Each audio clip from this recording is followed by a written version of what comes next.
Tá na web mais um Break Digital. Sejam muito bem-vindos ao seu programa Tecnologia Semanal. Hoje vamos entender qual a importância da IoT, a famosa internet das coisas, nos negócios, e entender como as empresas de todos os tamanhos podem se preparar para essa nova era. Pois, como diria William Shakespeare, estar preparado.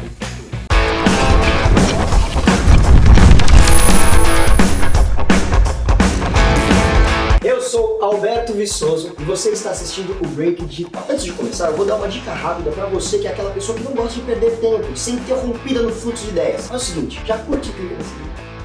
Nem precisa compartilhar agora não, ou pode compartilhar depois de assistir. Temos falado bastante sobre a internet das coisas e as mudanças que ela já está causando e que ainda vai causar no mundo. Mas afinal, qual a importância dela nos negócios que já existem e como você que está nos assistindo pode inserir a sua empresa nesse novo mundo? Da mesma maneira que o computador triturou a máquina de escrever, que o streaming aniquilou as videolocadoras e que os jogos online acabaram com as lan houses, a internet das coisas vai mudar a maneira como trabalhamos e nos relacionamos com os clientes. Se por um lado, cada uma dessas mudanças fez desaparecer algumas profissões, por outro, gerou centenas de milhares de novas possibilidades e novas vagas de emprego. Então, para entendermos melhor para onde vamos e como podemos acompanhar as mudanças no mundo, hoje nós recebemos para um bate-papo ele, que é representante da Cisco, que é uma das 10 maiores empresas de tecnologia do mundo, Daniel Vicentini. Seja muito bem-vindo, Daniel. Obrigado, Alberto. Obrigado você que está assistindo esse vídeo hoje. O Daniel tem mais de 20 anos de experiência na área de TI e está há quase 9 anos na Cisco.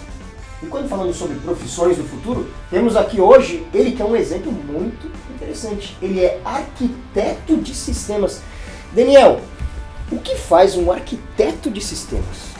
Alberto, o arquiteto de sistemas, né, em multinacionais como a Cisco, ele tem um perfil, no passado, é o que a gente chamava de pré-venda, né? O pré-venda é uma profissão que funciona da seguinte forma: você vai até os clientes que precisam de tecnologia e vai ajudá-los a desenvolver o projeto, né? Que tipo de tecnologia ele precisa? Ele precisa de uma tecnologia de segurança, ele precisa de uma tecnologia de vídeo, né? Para fazer um estúdio como esse, por exemplo. Ele precisa de uma tecnologia de rede hoje para distribuir essas informações. Então, no passado, esse nome era muito comum e muito usado até no mercado de hoje. O termo arquiteto de sistemas é uma evolução porque passa a adicionar algumas capacidades a mais nesse perfil. Então, ele é o pré-venda, mas que entende um pouco do negócio, precisa entender quais são as dores, os problemas, os desafios que esse cliente precisa ter e aí conectar a tecnologia para resolver esses problemas de negócio. Então, por isso do nome arquiteto. Vou arquitetar a solução para o seu problema, usando tecnologia, usando processo e modificando isso. Esse é o papel do que a gente chama hoje de arquiteto de sistemas. Legal, né? Legal. Então, basicamente, o sistema abriu... O sistema ótimo. O cliente, ele abre o negócio dele, aí ele precisa de internet, precisa de câmera, ele não sabe como resolver os problemas tecnológicos dele. Exatamente. E aí ele fala com você e você fala, é isso que você precisa. O arquiteto ainda volta e pode falar o seguinte: me conte mais do seu negócio, eu quero entender que problemas que você precisa resolver antes da tecnologia, entendeu? Ah, entendi. Que problemas que você está precisando resolver, e aí você vai aqui na sua cabeça já pensando, olha, essas tecnologias A, B, C e D, se a gente juntar tudo isso, certamente vai atender o seu problema de negócio ou encurtar a distância para resolver o seu problema de negócio. Então é importante a gente entender o que ele precisa fazer, qual é o negócio dele. Óbvio que nós não somos especialistas no negócio, mas a gente consegue entender um pouquinho de processo e falar, olha, aplicando tecnologia a gente consegue fazer a mudança que você queria, né? E aí reduzir o seu custo, que é um dos desejos, ou aumentar a sua produtividade, é isso. E muitas vezes você acaba resolvendo problemas que ele nem sabia que ele tinha. Exatamente, à medida que você está lá debatendo, ele fala, rapaz, eu até tinha esse problema, eu nem tinha pensado.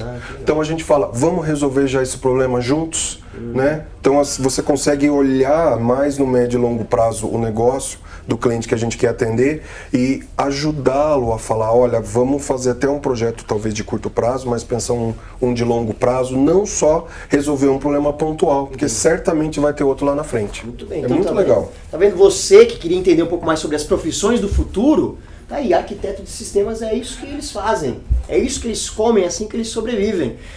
Hoje nós vamos falar bastante sobre IoT, que é a internet das coisas. Inclusive, você pode clicar aqui no card que está aparecendo e assistir o nosso vídeo que a gente fala bastante sobre IoT. Então vamos lá.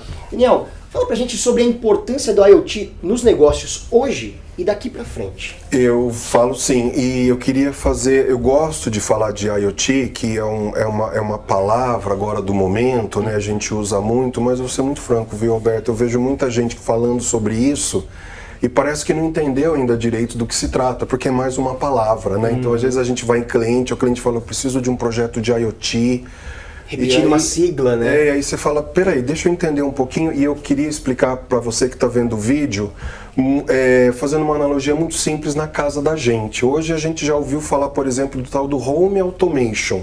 Né? Sim. Você compra lá o assistente virtual lá do Google ou da Amazon, você fala com ele, né? Vocês já devem ter visto, e eu posso colocar equipamentos de iluminação na minha casa ou lá na minha garagem, e aí eu posso falar um pouco de automação de processo. Eu falo lá com o assistente digital e o assistente faz as coisas acontecerem. Super legal, né? Você compra hoje e monta isso em casa. Isso para mim é o melhor exemplo de IoT que eu gosto de dar para a gente ir para o nosso cliente. Entendi. Então, o que está acontecendo aqui nesse exemplo que eu dei?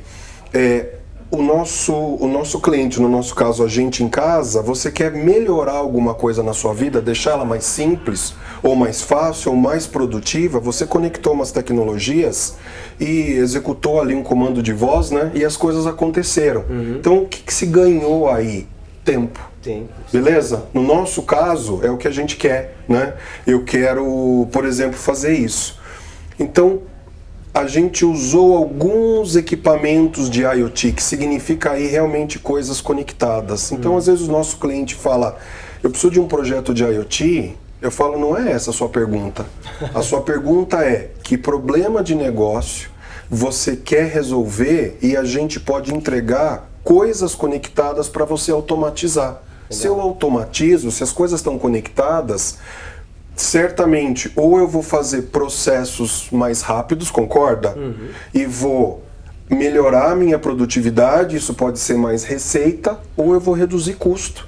Porque eu estou automatizando coisas, eu estou eliminando processos que eu não precisava fazer mais. Você está conseguindo entender? Sim, perfeito, nessa analogia? Então, quando a gente fala de projeto de IoT, na verdade a pergunta para o meu cliente é que problemas de negócio você quer resolver? Você quer mais produtividade? Você quer reduzir custo? Tá, geralmente o nosso cliente quer as duas coisas. Então, como é que a gente conecta as tecnologias, automatiza alguns processos e aí eu trago esses benefícios no longo prazo, que inclusive justifica para ele, porque projetos de IoT não são baratos. Mas, por exemplo, quando eu automatizo uma linha de produção, eu estou produzindo mais num espaço de tempo menor. Né? Ganho tempo, ganho produtividade.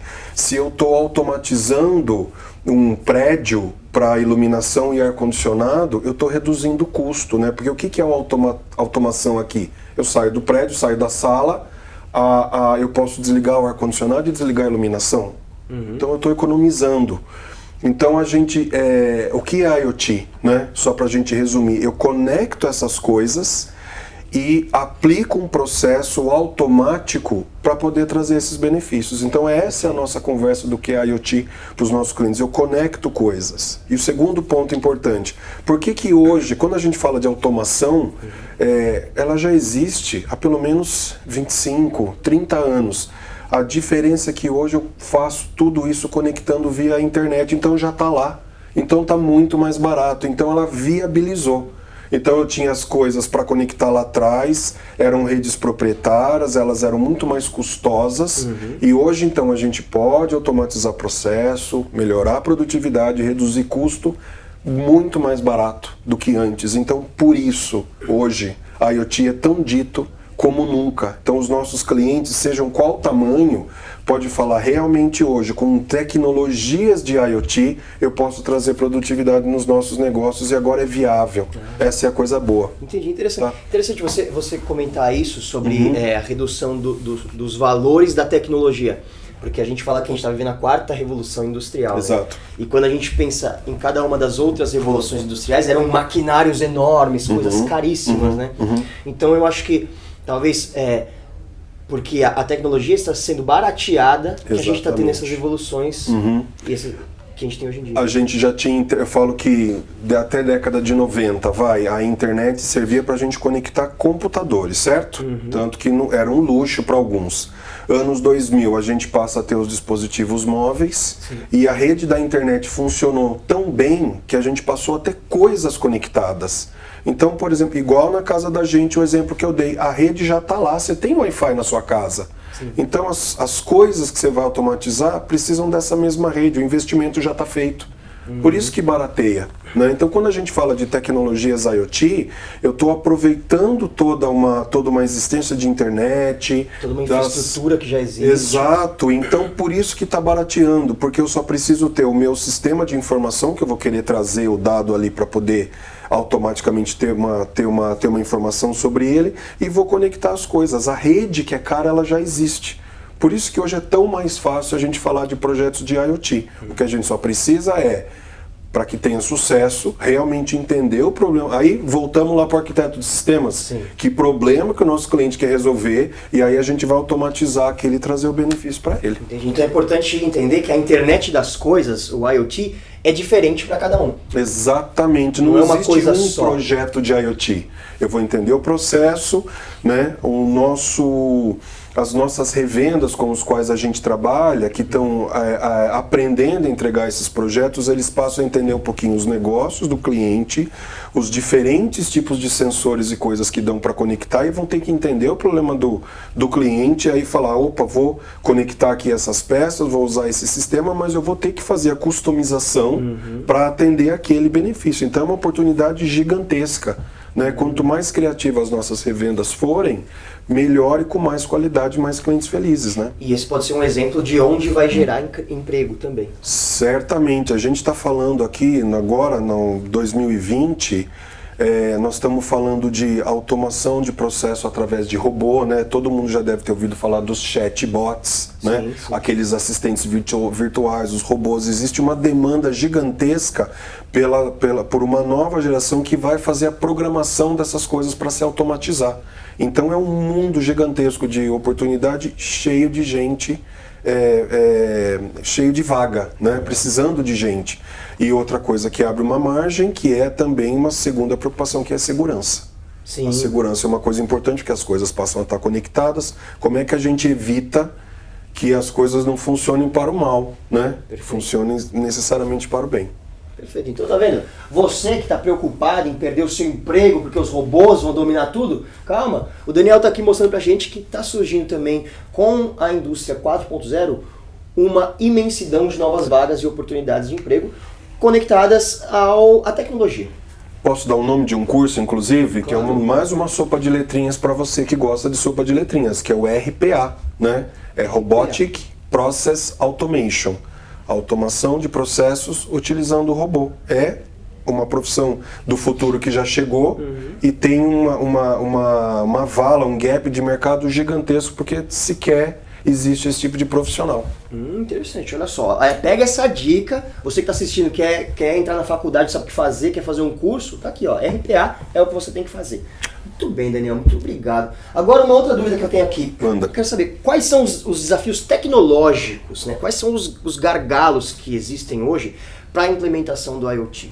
Então, o IoT, conforme eu falei, eu falo assim, né? Eles são, na verdade, 3 elementos, né? Eu tenho as coisas e sensores que eu vou conectar lá na ponta, que vai coletar o dado e vai efetivamente fazer a automação, né? É a coisa que faz acontecer. Eu preciso da infraestrutura de rede, né? Porque essa coisa precisa estar online para que você tenha informação em tempo real. E eu tenho na outra ponta os sistemas, as plataformas que vão coletar os dados e nos apresentar esses dados, né? Por exemplo, eu vou abrir o meu aplicativo no meu celular e eu vou conseguir online saber a condição daquele meu ambiente. Então são essas três. Relatório, né? São essas 3 peças. É um relatório e também um painel de controle onde eu posso online Controlar mudar, né? De repente eu posso falar assim, esse processo está assim, eu quero acelerar esse processo, eu quero desacelerar, eu quero mudar a prioridade. Então você tem muito esse conceito do painel de controle. Na palma da mão. Exatamente. Com base nesses 3 elementos, o que a gente, né, fabricante de network, vê muito? Funciona muito bem dentro dos ambientes que a gente fala que é de carpete, né? Tá protegido aqui pelo ar-condicionado, né? Tá pronto. Agora, a IoT, como ele funciona para qualquer vertical, e a gente fala muito de automação, por exemplo, no Brasil existem áreas que ganham muito com a IoT, muitas já explorando áreas, por exemplo, de agricultura, de pecuária, porque uma coisa poderia ser um sensor lá no meu gado, onde eu posso acompanhar o ciclo de vida daquele animal, por exemplo. Eu faço isso na indústria, eu faço isso na indústria rodoviária, ferroviária, que é o que a gente fala de fora do carpete. Então o grande desafio hoje é como é que eu levo a IoT para os rincões. Como é que eu levo na fazenda? Como é que eu levo essa conectividade num ambiente que se move dentro do trem, né? Se eu tenho uma malha ferroviária, se está longe das capitais, é onde tem gap de existência de tecnologia. Eu não tenho a fibra ótica chegando no meio do nada. Você tem uma antena aqui. Exatamente, uma antena. Então, assim, a infraestrutura intermediária, a rede, é o grande... É um fator crítico de sucesso para funcionar e hoje um dos maiores gaps é onde, por exemplo, a Cisco a gente trabalha muito em vencer essas tecnologias, né? com tecnologias para auxiliar e minimizar a suposta falha, porque às vezes a infraestrutura está lá, mas você deu um exemplo, é satelital, aí cai o satélite. Sim. Como é que faz? Como é que funciona? O processo para? Então a gente tem um pouquinho como trabalhar nisso, que é com tecnologias que a gente tem hoje no mercado, que a gente também desenvolve, que é a computação em nuvem, a computação local, que tem uns nomes bonitos, né? Tipo Edge Computing, Fog Computing, coisas desse tipo. Edge Computing. Essas duas palavras maravilhosas, Fog e Edge, quando a gente junta com computação, eu confesso que eu não tinha escutado ainda esse termo. Olha só, e é que eu estou trabalhando aqui com isso. O Daniel trouxe pra gente, e aí eu queria entender o que é a computação Fog e a computação Edge. Muito legal. Voltando no meu exemplo inicial, né, eu tenho a coisa que gera volume de dado, eu transporto pela rede e num site central lá, onde eu tenho meu dashboard, eu vou fazer a computação de todos aqueles dados. Então, esse é o tradicional, que a gente chama de computação na nuvem, né? A coisa está conectada na nuvem, manda o dado para a nuvem e vida que segue. Tem uma informação para finalmente ser mais produtivo e gastar menos. Fog e Edge são intermediações do processo para essencialmente o negócio continuar funcionando quando cai a infraestrutura de rede. Lembra que eu te falei? Se eu preciso monitorar online, se eu preciso que as coisas conectadas continuem funcionando, o que acontece quando eu tenho a interrupção, ou eu sequer tenho a conectividade. Então a ideia do Edge Computing, vou falar primeiro do Edge Computing, a computação que estava na nuvem, eu trago para próximo dos sensores.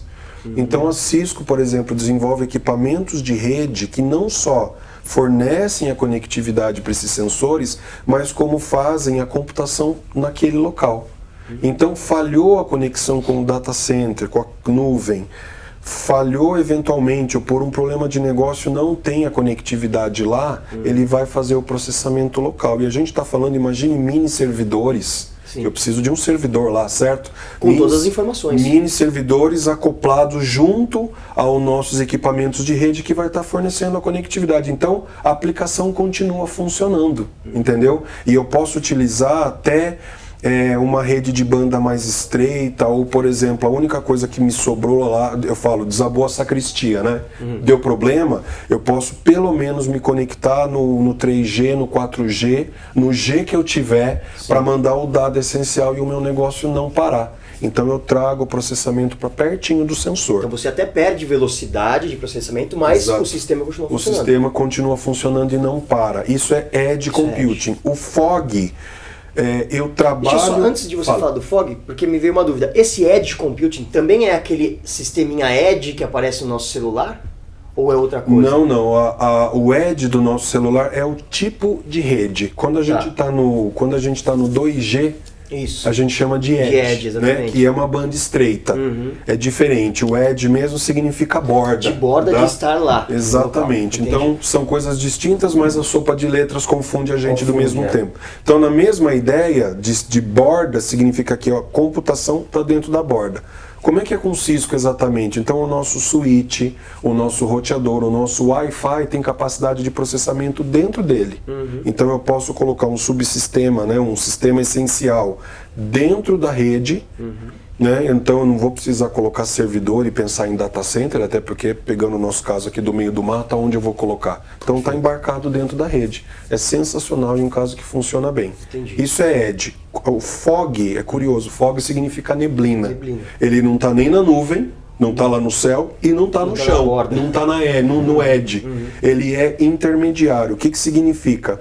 Eu divido um pouco a carga computacional. Então, por exemplo, nesse mesmo caso, vamos imaginar, por exemplo, que eu estou controlando dentro de uma vertical de indústria, eu estou controlando caldeiras. Caldeiras é um tipo de aplicação que ela não pode parar de funcionar. Só que ela também é sofisticada. Então eu divido as coisas. A parte de dados, as coisas importantes que eu preciso monitorar no meu painel de controle, se eventualmente a conectividade falhar, eu não tenho essa informação. Mas a programação da caldeira, o que é a programação da caldeira? O sensor está lá conectado, medindo a temperatura. Se a temperatura subir demais, a programação que está ali vai falar para a caldeira, trabalhe menos, para desaquecer.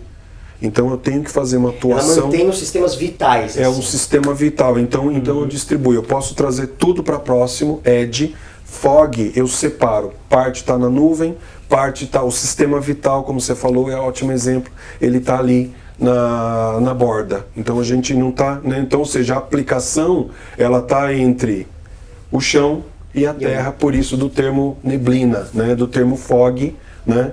Mas em todos os casos, veja, a gente está mantendo a melhoria de produtividade, automação e redução de custo, usando o que eu tenho de rede disponível. E se não tiver, eu também não paro.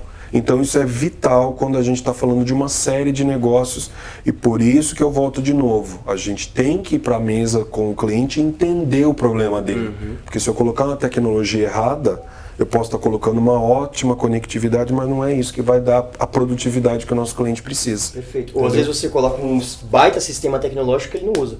Exatamente. Ou a qualidade da internet para chegar lá não tem, eu não consigo fornecer o que ele precisa. Perfeito. Então, assim, entender um pouquinho do negócio é outra coisa importantíssima para quem... eu falo assim, é importante entender tecnologia, mas é importante entender os negócios, né? A criticidade deles. Muito bem, muito bem, muito bem. Você pode comentar um pouco para a gente sobre as últimas ameaças de segurança que você tem acompanhado? Posso, claro, porque inclusive elas estão relacionadas, que já falei duas, né? Eu tenho a tecnologia, o processo de negócio que eu quero resolver, e é a pergunta número 3 do nosso cliente, né? O Daniel, se eu estou conectando as coisas, como é que fica a segurança disso? Né? A segurança disso e se um atacante assumir o controle da minha rede, ele tem o dado aí. Então isso é um problema real, né? A gente já tem os problemas de segurança nas redes nossas de computadores e de dispositivos móveis. Então, assim, as ameaças, elas são as mesmas do ponto de vista para as coisas. Uma vez que a coisa está conectada, eu posso acessar essa coisa de alguma forma, eu posso gerar um dado incorreto, eu posso roubar esse dado, né? Esses são os 3 casos que abre uma porta para o mundo, né? Porque é curioso que a gente vive no mundo das ameaças. As ameaças no passado, década de 90, é fazer as coisas pararem. Né? As novas ameaças hoje é muito mais o roubo de dados e a manipulação desse dado. Né? Então é essencial, te dei aqui a preocupação e a resposta para isso que a gente vem trabalhando são os mecanismos de segurança para evitar que os atacantes cheguem a esse estágio, cheguem a poder chegar num sensor, manipular o dado gerado por ele e roubar esse dado. De que forma, então? A gente investe muito em criptografar todo tipo de canal de comunicação, então já fica mais difícil você, por exemplo, interceptar uma informação.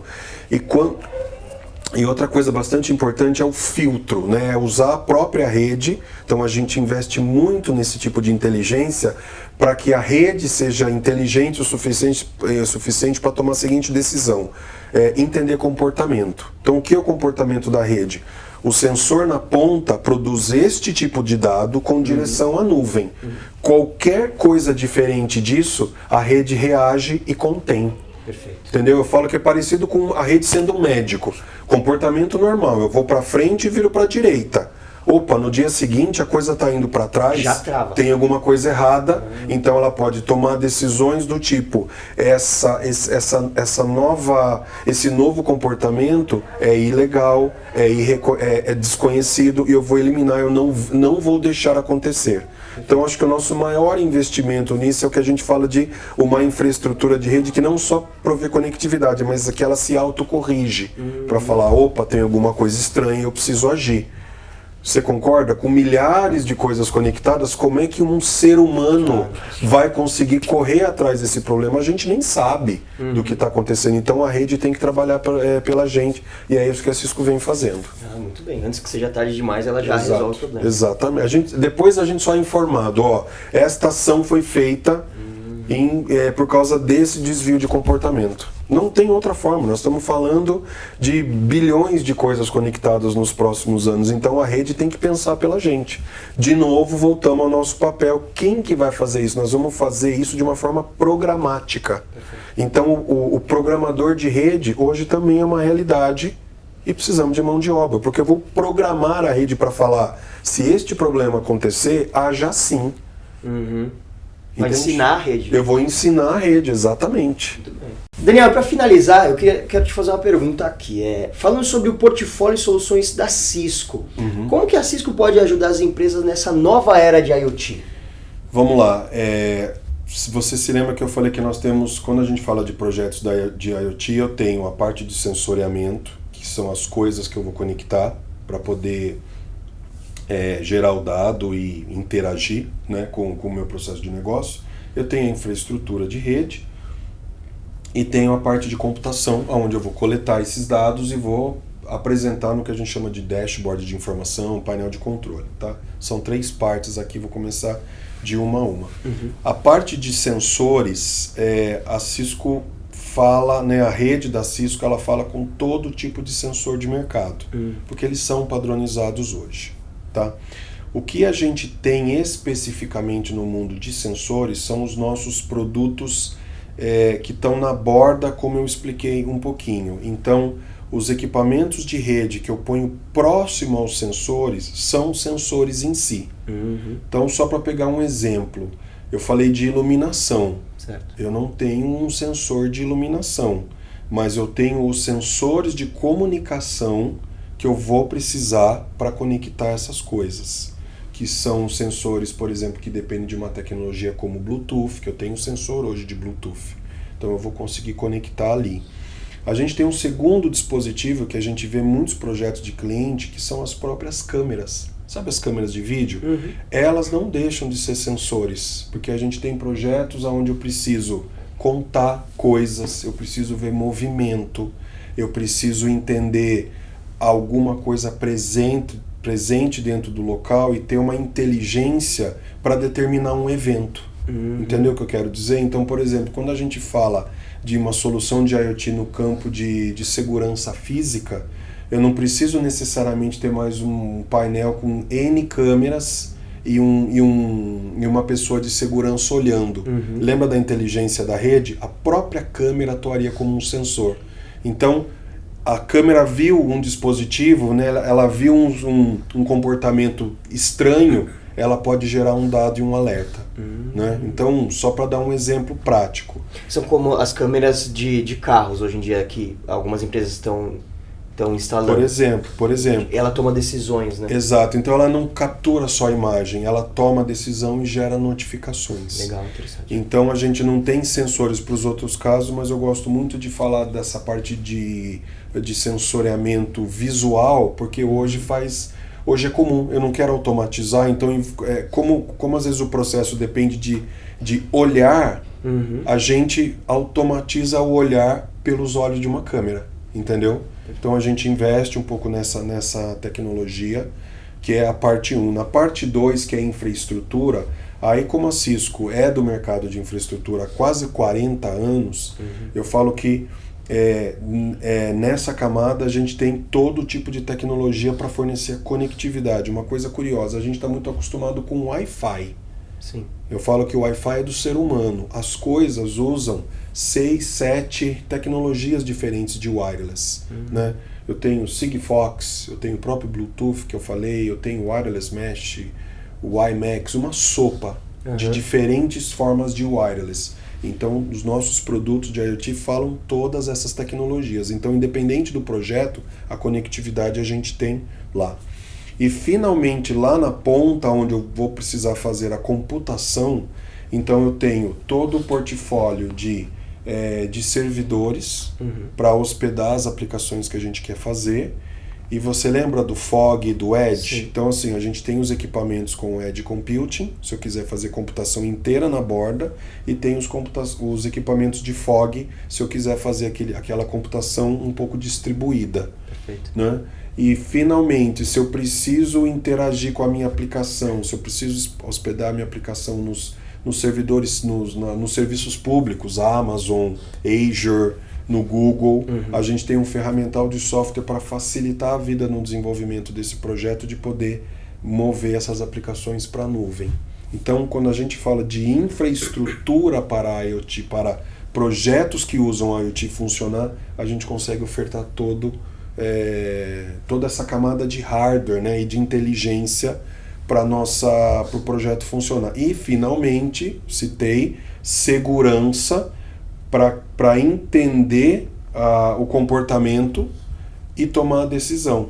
Né? Que eu falo que a nossa segurança ela é importante nesse sentido, é uma segurança realmente inteligente. Né? Ela entende o comportamento do sensor até a nuvem e vai agir de acordo com as regras e políticas para continuar funcionando e deixar o nosso cliente tranquilo quanto a vazamento de informação, fuga de informação ou até adulteração de informação. Todo esse portfólio a gente pode entregar para se fazer um projeto de IoT até o fim. Muito bem, então a gente pode ter certeza que a Cisco é a empresa certa se a sua empresa está interessada em ingressar no mundo do IoT. Exatamente. Muito bem. Daniel, muito obrigado pela sua presença, pelo seu tempo. Eu espero que a gente possa te receber aqui mais algumas vezes. Obrigado, viu, Alberto? Estarei sim. Obrigado pelo convite e virei nos próximos. Obrigado, pessoal. Vamos ficando por aqui e na próxima semana tem mais um Break Digital. Lembrando que se você gostou, deixa a sua curtida e se inscreve no canal. Clica no sininho para receber uma mensagem quando tiver vídeo novo. Agora sim, aproveita, se terminou de assistir e compartilha com seus amigos essa entrevista. Muito obrigado e até a próxima. E lembrando que esse conteúdo também estará disponível no Scancast, que é o podcast de tecnologia da ScanSource, em todas as plataformas de podcast. O Scancast também tem conteúdos exclusivos somente para o Scancast. Então é isso, a gente se vê na próxima com mais um Break Digital.